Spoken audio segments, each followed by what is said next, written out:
Yeah. Normal operation, this is good. So what we're gonna do is we're assuming that this pump is working as it is. It's gonna take a matter of time till pump down out of alarm. That's an X factor. That time really depends on how much water they used after it went into alarm. That is not very important. The goal is this could take 5 minutes, it could take 10 minutes, it could take 30 seconds for this light to go off. When this light goes off, I start a timer. I'm getting alerts, by the way. So it's telling me power's on, high level alarm. When the light goes off, we time from the light going off, the pump will continue running, just like in a lift station, until the pump shuts off. In a standard DH071, which is what you guys have here, and all 477 of these, and all 5,000 that are going into the county over the next few years, that bottom chamber is always the same. So this pump time is always the same. It's typically going to be 25 to 30 seconds. So right now, that's off, high level went off, pump running is still on, and there's another white light indicator in here. That's not very important, but that's another run light indicator. That is actually what's sending the signal to the modem saying that it's running. When the pump shuts off, my amperage will drop, the lights will go off. I'm going to stop my watch at that point and see where I'm at. Just shut off, I was at 26 seconds. That's how you know the pump is not only working, but it's actually pumping down at the proper rate.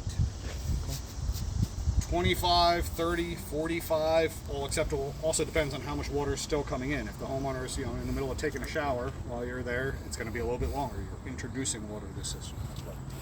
But 25 to 30 seconds is about average with no more incoming water. What's not average? Over 45, I'd start getting a little bit concerned.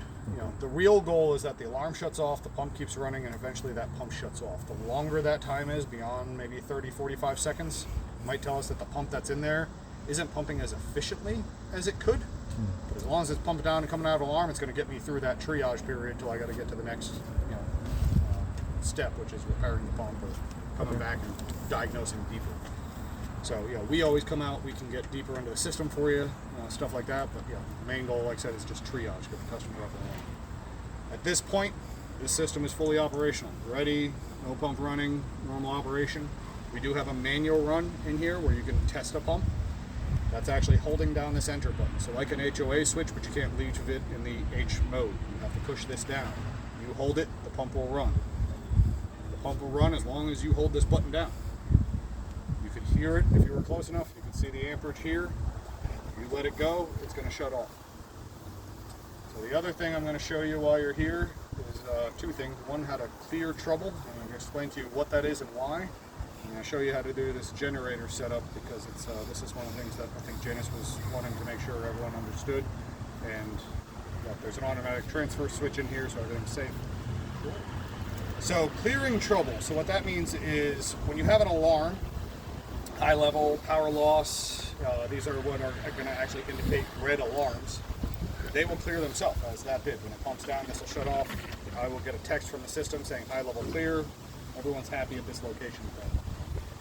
Trouble codes are a little bit different. They might say things like overpressure or run dry, which that's what you're going to read on the screen. That really means high wattage or low wattage. So E1 pumps are linear, different than centrifugal pumps in the fact that the harder we work, the higher the amperage, higher wattage. The easier they work, the lower the wattage. So if that pump is pumping and there's a blockage or a closed valve, it's going to build up pressure, the pump's going to work harder, harder, harder. This system is reading that wattage, it's going to kick it off if it hits a certain high level and say overpressure. It doesn't really know that there's a pressure issue. It could be that it's choking on rags or something like that. It's just bogged down. So overpressure, what it's going to do is it's going to throw up a temporary trouble code. It's not going to give a red alarm. It's going to lock out the pump. I think on an overpressure it does it for 2 minutes, 3 minutes, and it's going to retry to run. Maybe it was chewing on a rag. It turns back on, it finishes chewing that rag, it's now happy. But if that blockage didn't clear itself, it's going to trip out again. We'll do that 3 times. After the 3rd time, it will throw up an alarm. Overpressure lockout, high level alarm. You're going to come out, you're going to find that, probably going to pull your pump, you're going to see a blockage. If there's not a blockage in the pump, what you could do is take the pump out of the discharge, put it down in the tank like I did on the second shot, but not in the discharge, and you can actually turn it on and it'll just sit there and blow water. If it blows water and draws 5.9 amps all day long, perfect. Put it back into the discharge, close that valve, pressure's through the roof. Either that valve is closed or damaged, or something in the road is not likely working. Now, most chances, if you have a road issue, you're going to have 7. But the other way you could check that is, let's say you do have that here. I could walk to that panel there, manual run that pump for 30 seconds, and if that one's running perfect, then it's clearly a site issue here, not a road issue. If it's a site issue, then we start getting into, okay, what's next? We check at the valve. There's a couple different things we can do. The main reason you're going to have to clear a trouble is we have a trouble code called run limit. What that is preset from the factory at 10 minutes. That this pump normally runs about 30-35 seconds at a time. If the pump runs for 10 minutes consecutively and does not shut off, probably something's wrong. Either the pump isn't actually achieving shut off, maybe it's just not pumping as efficiently as it used to, so the water coming in, we're pumping it out at the exact same rate, but we should be able to pump faster than that. Maybe it's during a rain event. The customer has a sump pump in their basement and they're just pumping into your system. So you'll start noticing that they always get alarms or run limits during rain events, and again, maybe it's time for a conversation. For whatever reason, I cannot tell you the reason why, that trouble code will not clear itself automatically. It has to be cleared on site. Must be a manual entry. It's the only one.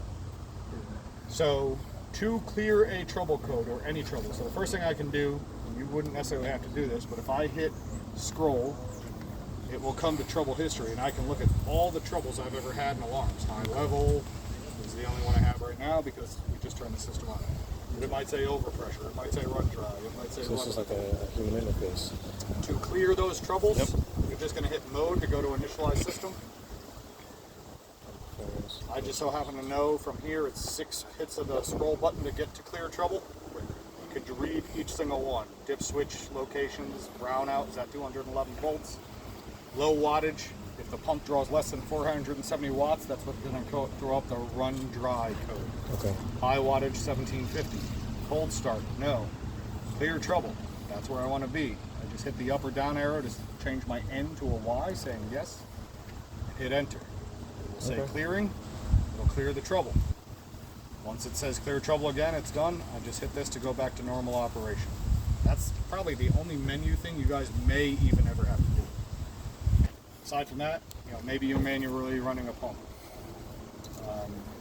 I'll show you the generator portion of this next. So